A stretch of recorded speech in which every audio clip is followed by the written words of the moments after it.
Donc là, je donne des exemples comme ils me viennent, hein. C'est une contraction, bien sûr, d'un grand nombre d'exemples traversés au fur et à mesure des années de travail thérapeutique. Et par exemple, cette histoire de la gorge, donc voilà, dans ce moment-là, quelque chose qui se produit souvent comme symptôme dans l'angoisse ou dans une tristesse refoulée. Et par exemple, si j'ai réussi à faire ce travail d'écoute du corps, la sensation, le nommer, de me laisser aller à mon imaginaire, d'avoir la main qui se pose sur ma main, d'avoir cette bienveillance et cette douceur qui est en fait la réponse naturelle dont j'ai besoin peut-être pour laisser sortir des émotions plus profondes. Donc ça s'apaise, ça s'adoucit, ça devient moins crispé, ça se ressent immédiatement dans le réel et peut-être par exemple l'énergie se transpose à un autre symptôme.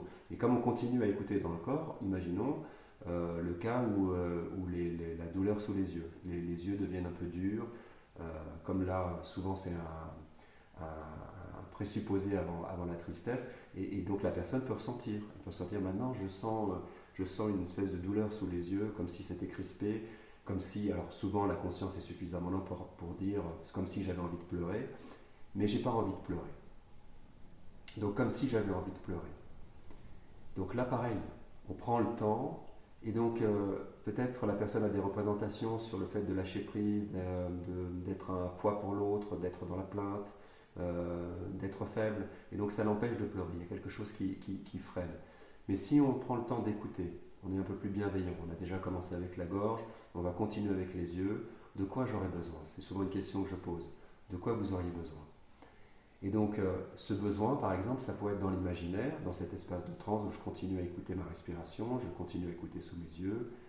Oh, j'aurais besoin d'être allongé, par exemple. Si j'étais allongé sur un lit, sur un divan, peut-être en train de prendre un bain chaud, peut-être en faisant la planche sur un océan, dans un océan particulier. Et on laisse les images venir. Quand les images sont des idées, bah, elles ne viennent pas réellement se manifester dans l'imaginaire, mais quand elles sont justes, quand c'est réellement ce dont la personne a besoin, la mise en forme sensorielle du symptôme et de la solution se met en forme dans un imaginaire juste. Et donc, par exemple, je prends un bain chaud, un bon bain chaud, et je sens la chaleur de ce bain chaud, et quelque chose se détend, et puis quelque chose se détend dans mes yeux. Là aussi, pareil, on peut observer qu'il y a un processus réel entre l'imaginaire et la réalité.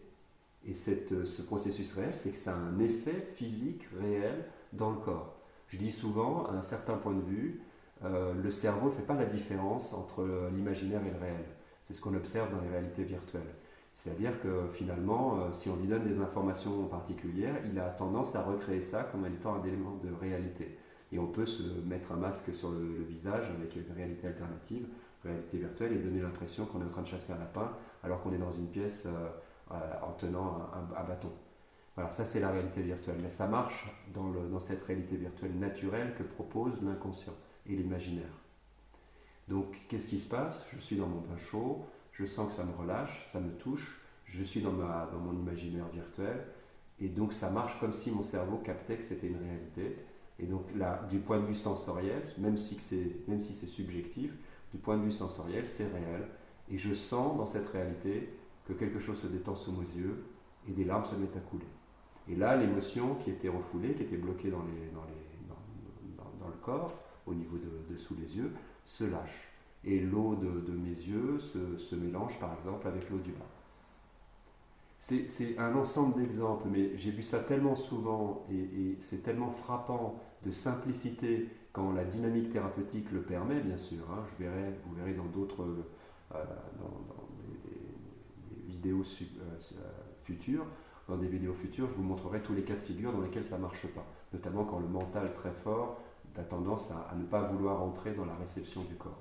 Donc ça, on verra ça de côté dans d'autres vidéos. Mais pour l'instant, on continue sur cette dynamique-là. Euh, Par exemple, dans les angoisses, souvent le plexus est serré. Donc je ressens mon plexus qui se serre, je prends conscience de mon plexus qui se serre, je respire dedans, c'est douloureux, ça fait mal, on vient d'évoquer une situation douloureuse, une perte, un deuil, une violence reçue dans l'enfance, quel que soit le sujet, et on branche directement sur la respiration, sur le ressenti dans le corps, on entre naturellement dans un état de transe, et on nomme, on commence à joindre l'imaginaire à la réalité, et on laisse les métaphores venir. L'imaginaire, au niveau de la réalisation par la parole, se manifeste le mieux possible avec des métaphores. Et donc, par exemple, c'est comme si j'avais une boule de feu, une boule dense, serrée, très forte et très brûlante. Ça me fait mal, c'est douloureux, c'est crispant. Et puis, plus je prends le temps de mettre de l'attention dessus, et en même temps je respire, donc je ressens des informations qui peuvent être à la fois agréables et douces, comme la respiration, et en même temps crispées et tendues, comme cette boule dans le ventre ou dans le plexus. Je laisse tout ça se mélanger, et je sens par exemple que cette boule, elle tourne. Souvent, il y a ce mouvement, elle se met à tourner. C'est vivant, c'est bouge, comme un soleil. C'est intéressant parce qu'on appelle ça le plexus solaire. Donc souvent, cette image du soleil, et donc c'est une image d'une énergie. Alors souvent, je le vis dans la douleur, je le vis dans la répression, j'ai envie que ça s'en aille. Et là, évidemment, on fait tout un processus différent dans les résonances corporelles intuitives. On fait un processus d'écoute. Donc je l'accueille. Et, et là aussi, des fois, armé du fait de l'expérience d'un grand nombre de personnes qui sont arrivées dans ce genre de solution naturellement, il y a une forme d'universalité de certaines solutions. Et je propose, et pourquoi pas mettre ça dans un environnement plus chaleureux. Et qu'est-ce que ça pourrait être un environnement chaleureux? Et là, je laisse la personne trouver. Et par exemple, il y a une image qui vient souvent, c'est celle du feu. Le feu, dans un feu, par exemple, la braise du feu, si vous la prenez à main nue, vous vous brûlez les doigts. Mais si vous la mettez dans un âtre et que le feu prend racine et que vous êtes à la bonne distance de ce feu, il y a une chaleur, une douce chaleur reposante et bienveillante dans la pièce.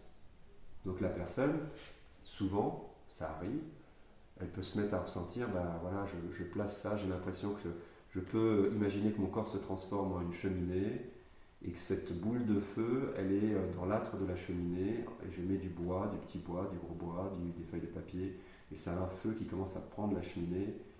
Et moi, je sens que je peux me mettre à une certaine distance de ce, même si c'est en même temps à l'intérieur et en même temps à l'extérieur, on est dans l'imaginaire, donc tout est possible. Et je sens que du coup, ce qui était une brûlure concentrée comme un charbon ardent, ça commence à rayonner, ça résonne, ça vibre. Et ça commence à réchauffer le corps. Et donc du coup, ce qui était une brûlure difficile à soutenir commence par le cheminement de l'attention que j'ai portée dans mon corps, dans ma résonance corporelle. Ça commence à rayonner. Et là, c'est quelque chose qui se décontracte. Et quelque chose de ce qui était une angoisse, qui était une forme d'énergie non apprivoisée, mal apprivoisée en tout cas, devient une énergie qui est plus rayonnante et plus vibrante dans mon corps, et quelque chose se soulage. Voilà, ça c'est encore un autre exemple.